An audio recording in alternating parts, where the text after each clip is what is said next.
Imagine yourself running into the ER. You've been poisoned.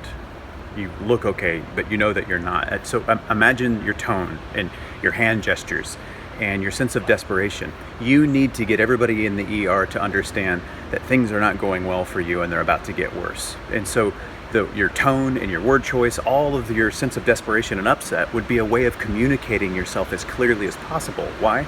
Well, because it would be life or death. You would be pushing the others to understand that they need to come through for you or else. The thing is, most of life isn't an emergency. It's certainly not an emergency room, unless you happen to work in one. Thank you very much if you do. Most of life doesn't work that way.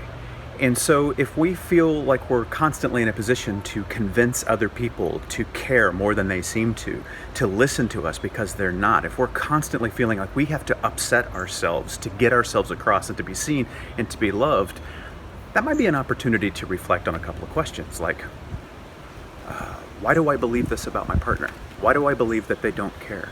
And what would it mean to find out that maybe they do care, they just do so in a way that's not natural to my own instincts? Maybe that would be an opportunity to learn something about one another versus, or maybe with, demanding to be learned about.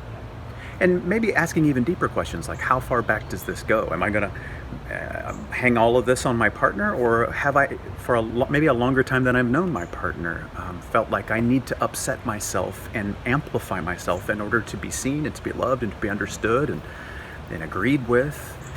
And this isn't about properly assigning blame, by the way. This isn't, if you really reflect on it, you'll find it that it's your fault. If you just straighten yourself out, then other people will be nicer to you and listen to you. It's not about that. It's the gift of recognizing that our emotions sometimes obscure or shift our perceptions, which then blurs all of what's actually happening. There's a gift that comes from understanding that that is what's happening. If we believe that we have to upset ourselves and amplify ourselves and intensify ourselves toward the other all the time in order to be seen and heard and loved and all that, what we're actually teaching ourselves is that we have to be anxious all the time. We have to stay desperate and intense all the time, or people will turn their heads. People will stop loving us, stop taking care of us. They're not going to come through for us unless we demand that they do with the intensity of our emotions. And that's not good for us. It's certainly not good for our partners or for the relationship itself. And here's the thing.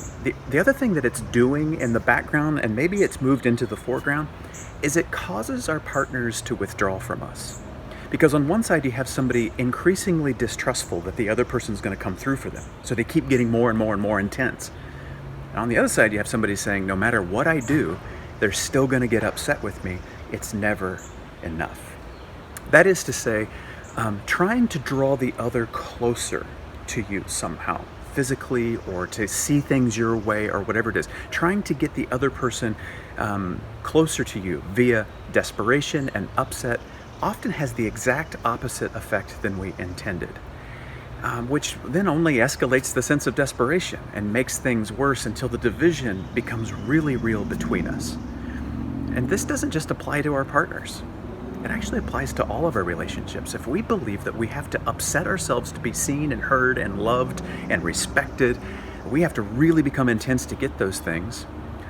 If we upset ourselves to communicate, what we are often doing is motivating others not to tell us the whole truth. And in no way am I saying or justifying that people lying. I'm not saying it's a good thing. And again, this isn't about blame. I'm just telling you, this is how it works. If I over and over and over show you that I can't handle the whole truth, what I'm motivating you to do is to not hand it to me, at least not all of it. So recognizing that this belief that I have to upset myself, that upsetting myself is how I most clearly get my point across and help you see things my way and get things the way that I want them to be and get love for myself. Recognizing that that belief is running in the background doesn't invalidate strong feelings. Some of us just feel strongly. And if you feel strongly, intensely, and deeply, you're going to be that way probably for the rest of your life. We're not about invalidating those feelings. What we're recognizing is that this means that when you see that, you can learn to entertain new tactics that don't actually depend on distrust.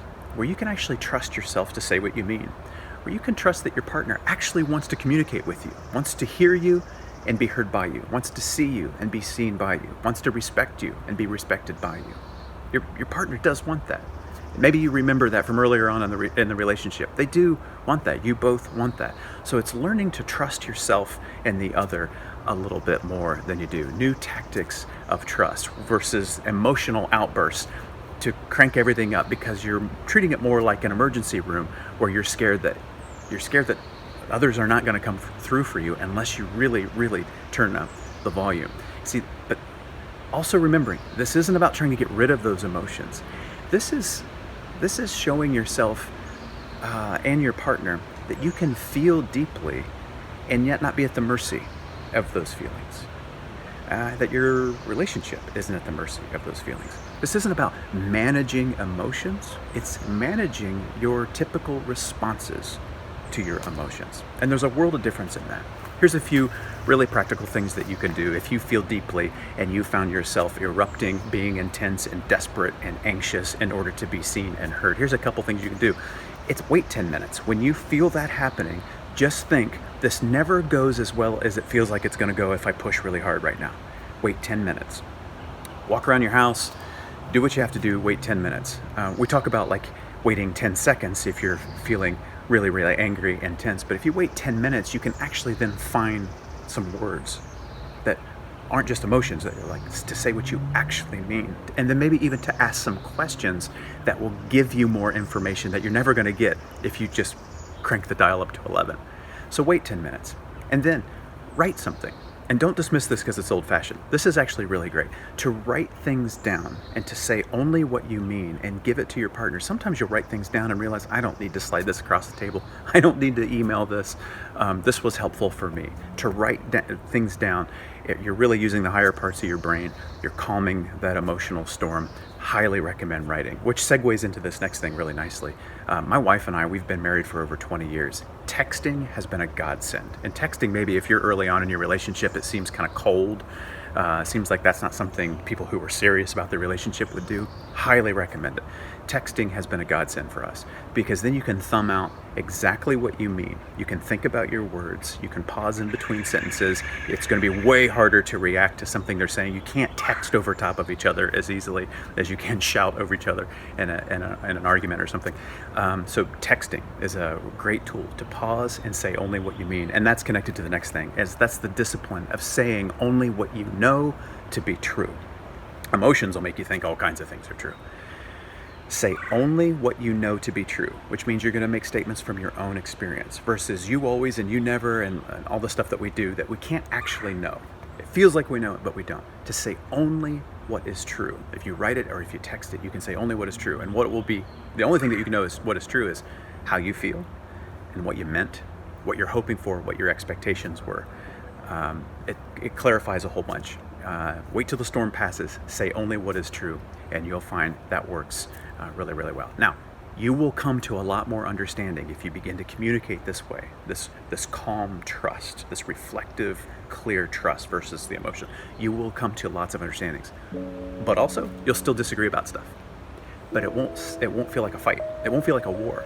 It'll just feel like a really healthy, loving relationship between two people becoming one.